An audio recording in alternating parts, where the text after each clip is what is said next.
Kebutuhan kita itu menolong orang lain loh, yang diarani kebutuhan. Banyu yo minuman, teh yo minuman, toak yo minuman, bir yo minuman, arak yo minuman. Nek awak dhewe ora sadar kan rasa bedakno.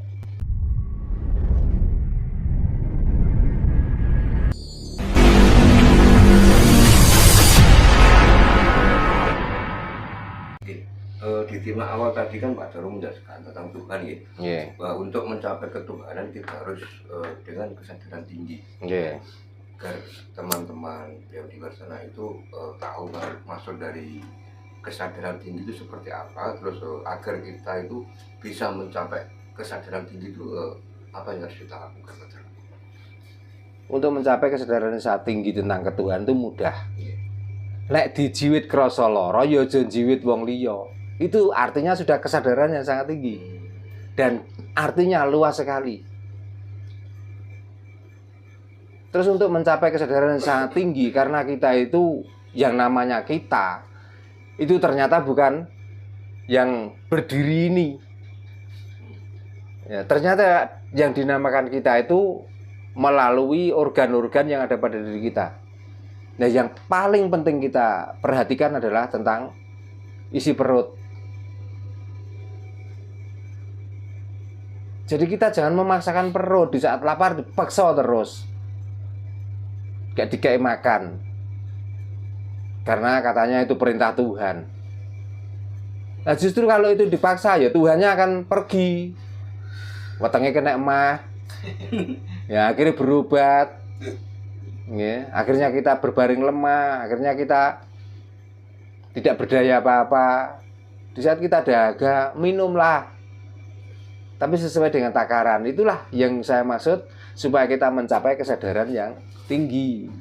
Mempunyai mata kita untuk melihat hal-hal yang penting. Yang tidak penting nggak usah. Ya, contohnya matahari itu terang. Ya, dengan matahari itu sebenarnya sinar dari matahari itu bisa menghidupkan tumbuhan dan lain sebagainya. Lalu kita berusaha, ada apa di dalam matahari itu, mata kita melotot menantang sinar matahari itu. Akhirnya kornea kita rusak.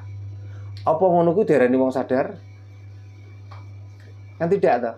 Nah, orang yang sadar, apakah kita melihat sinarnya, apakah kita menikmati sinarnya? Berarti kan menikmati manfaat sinar itu tadi toh. Kita tidak harus melawan intinya sinar yang ditimbulkan dari sumber matahari itu. Nah, kalau kita jarak, ben aku dadi wong sing sufi, tak melorok manting matahari ben opo aku iso nembus antarane Indonesia karo negara liya kono. Apa yang terjadi? Ya rusak, iku jenenge wong ora sadar, iku jenenge wong koplak.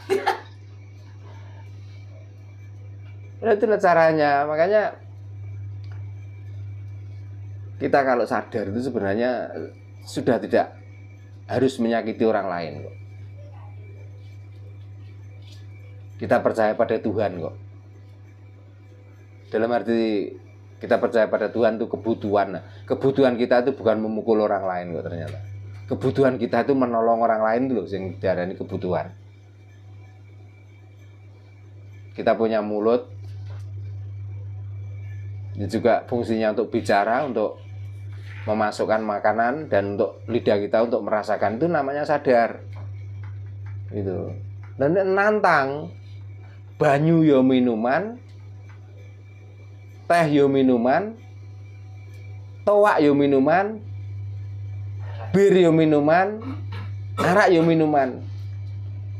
Nek awak dhewe ora sadar kan rasa bedakno. Akhirnya apa jenenge minuman, ya tetep ditenggak diombe. Dah kok gak jajal kalau nenggak racun. Atau diasenon campur karo banyu nek diombe.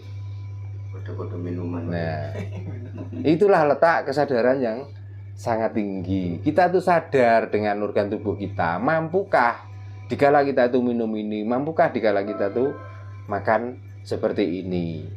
Makanya sebenarnya wong Jawa supaya berkesadaran sangat tinggi, urip ora kanggo mangan, ning mangan kanggo urip. Itulah kunci untuk mencapai kesadaran yang sangat tinggi. Jadi artinya panganan itu untuk menopang kehidupan.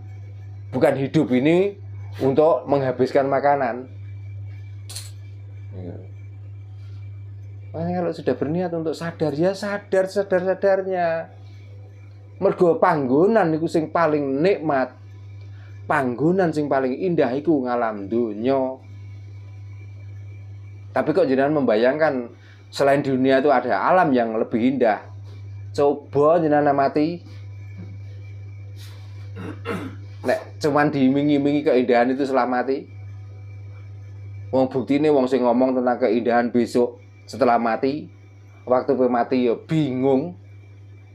Ternyata dibingungkan apa? Tetap meninggal dunia iki lho ora ikhlas. Berarti keindahan itu adanya di dunia. Mungkin supaya langgeng untuk menikmati keindahan dunia, maka kita harus berkesadaran yang tinggi. Ngeten. Monggo. Misal berkaitan sama kesadaran juga ini, Pak. ya. Kan kadang kesadaran itu tuh apa mesti kita ciptakan atau emang kodratnya manusia itu sudah sadar gitu. Cuman ada hal-hal tertentu yang membuat kita itu jadi tidak sadar gitu kan. Bahwasanya kan sering kalau Pisal sama Mbah itu ketika ngobrol gitu. Kadang kan ketika kita melakukan hal yang kurang baik itu hati kecil itu tuh tahu bahwa ini kurang baik. Ya. Nah untuk selalu sadar, selalu ingat bahwa kan hati nurani itu tuh kan nah meningkatkan rasanya itu kita berawal dari mana untuk meningkatkan kesadaran.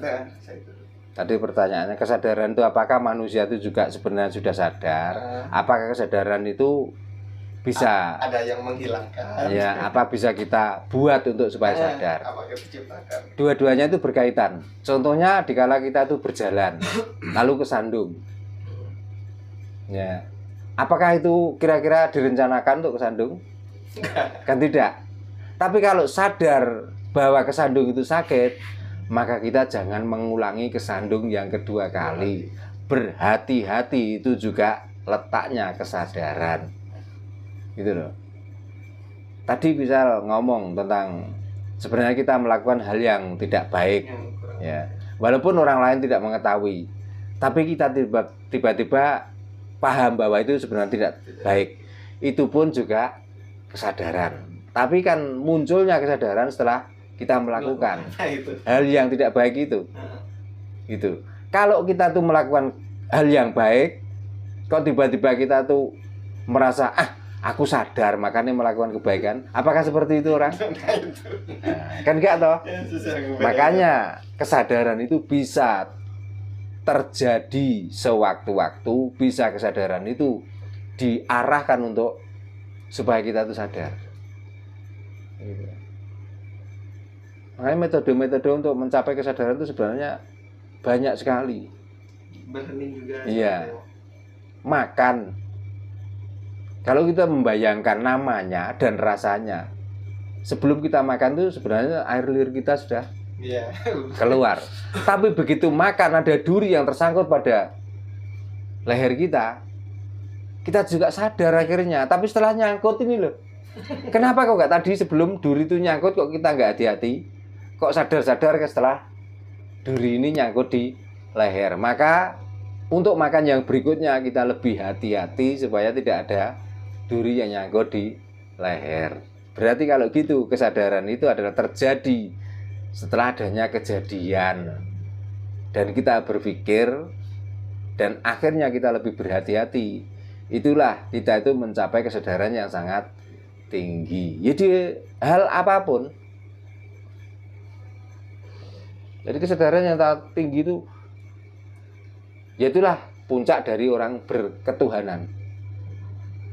Satuhu. Ternyata ketuhanan adalah mencukupi kebutuhan hidup ini supaya tidak sengsara, tidak tersakiti. Apa yang kita inginkan supaya bisa terpenuhi. Gitu. Itu berkaitan sama kesadaran dan berketuhanan gitu. Ya. Mungkin kan jika dilihat dari sudut pandang penelitian gitu mah, atau tentang filsafat gitu, bahwasanya agama itu dalam ruang lingkup agama, bahwa kesadaran itu sama dengan logika. Nah, logika itu selalu dibatasi, dibentengi. Ketika bahwasanya kita mengambil contoh gitu kan, dalam salah satu ayat bahwa ya ada salah satu burung yang menjatuhkan batu gitu. Tapi kan dibalik filsafat atau ilmu penelitian, kalau itu tuh emang pernah terjadi, tapi bahwasanya itu burung meletus dan nah itu kan berbanding terbalik dengan ajaran Jawa kita sendiri, bahwa kesunyatannya itu ini loh, bukan yang fiktif atau angan-angan gitu. Tadi saya bicara apa? Dari dogma dan doktrin itulah kita itu harus percaya dan kita harus mengerjakan. Nah itu sudah nggak bisa diganggu gugat. Karena apa? Orang walaupun ada dogma dan ada doktrin, kita tidak terdogma dan kita tidak terdoktrin. Akhirnya kita itu mencari sumbernya. Tapi karena kita tidak sadar, mau itu beneran, mau itu tidak, karena kita sudah percaya, maka kita mempertahankan kepercayaan itu dan kita mengerjakan apa yang diperintah di dalam kepercayaan itu.